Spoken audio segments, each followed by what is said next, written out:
আরেকটা বিষয় যেটা প্রস্রাবের বিষয়টা, যেটা যে পবিত্র থাকে না, আসলে তো মুমিন কখনো অপবিত্র হয়।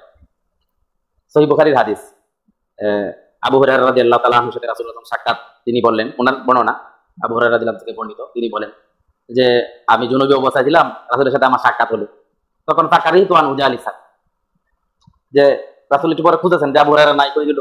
তখন বললেন যে আল্লাহ রাসূল, আমি তো অপবিত্র ছিলাম, জুনুবী ছিলাম, আমি আপনার সাথে এইভাবে বসাটা আমি অপছন্দ মনে করছি, আমি এই কারণে আপনার কাছ থেকে আমি চলে গিয়ে পবিত্র হয়ে আসলাম।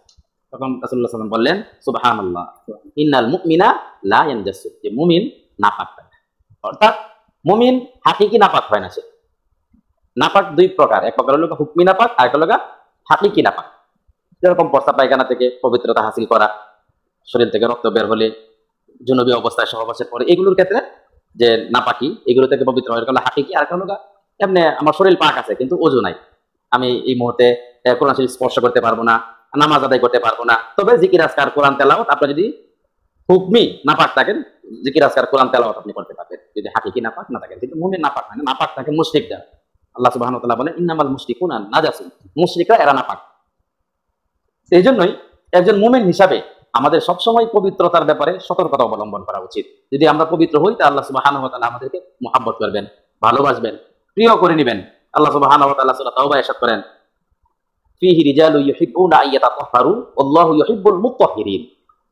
যেই আহলে কুবার ব্যাপারে কোরআনের আয়াত নাযিল হয়, যে কুবাবাসী যারা আহলে আনসার, তারা পবিত্রতার ক্ষেত্রে খুব সচেতনতা অবলম্বন করত। তাদের পবিত্রতার ব্যাপারে আল্লাহ তাআলা কোরআনে হাকিমে তাদের ব্যাপারে আল্লাহ তাআলা আয়াত নাযিল করেন।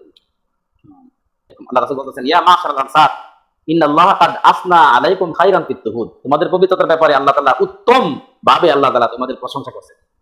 তোমরা কিভাবে পবিত্রতা হাসিল করো? তখন তারা বলল যে আমরা তো নামাজের জন্য ওযু করি, এবং জুনুবী হালতে থাকলে আমরা তা থেকে ধুয়ে মুছে গোসল করে আমরা পাক সাফ থাকি। এই কারণে আল্লাহ তাআলা তাদের ব্যাপারে কোরআনের আয়াত নাযিল করেন, এবং আল্লাহ তাআলা তাদের প্রতি যে ভালোবাসেন, মুহাব্বত করেন, এর কথা আল্লাহ তাআলা কোরআনে হাকিমে ইরশাদ করেন। তো আল্লাহ তাআলা অন্য জায়গায় বলেন, ইন্নাল্লাহা ইউহিব্বুত তাওয়াবিন ওয়া ইউহিব্বুল মুতাতাহহিরিন, যে আল্লাহ তাআলা তওবাকারীদেরকে মুহাব্বত করেন, ভালোবাসেন, এবং যারা ভালোভাবে মুত্তাহহিরিন, যারা ভালোভাবে পবিত্রতা অর্জন করে, তাদেরকে আল্লাহ তাআলা মুহাব্বত করেন। এছাড়াও ওযু করা, সবসময় পবিত্র অবস্থায় থাকা, এটা মুমিনের একটা সিফত। আমাদের সর্ব হালতেই পবিত্র হালতে থাকা উচিত। যদি আমরা পবিত্র হালতে থাকি, আমরা সহজে ইবাদতের দিকে মগ্ন হতে পারবো। এখন আমার ইচ্ছা হয়েছে আমি পবিত্র, বাস আমি কোরআন শরীফ তেলাওয়াত করতে পারবো, আমি নামাজ পড়তে পারবো, জিকির আজকারের মধ্যে আমার একটা ভালো লাগা কাজ করবে। কিন্তু যদি অপবিত্র থাকি, তখন এগুলো থেকে আমি দূরে থাকার চেষ্টা করি। এই জন্য সবসময় ওযুর হালতে থাকা, পবিত্র থাকার চেষ্টা করা।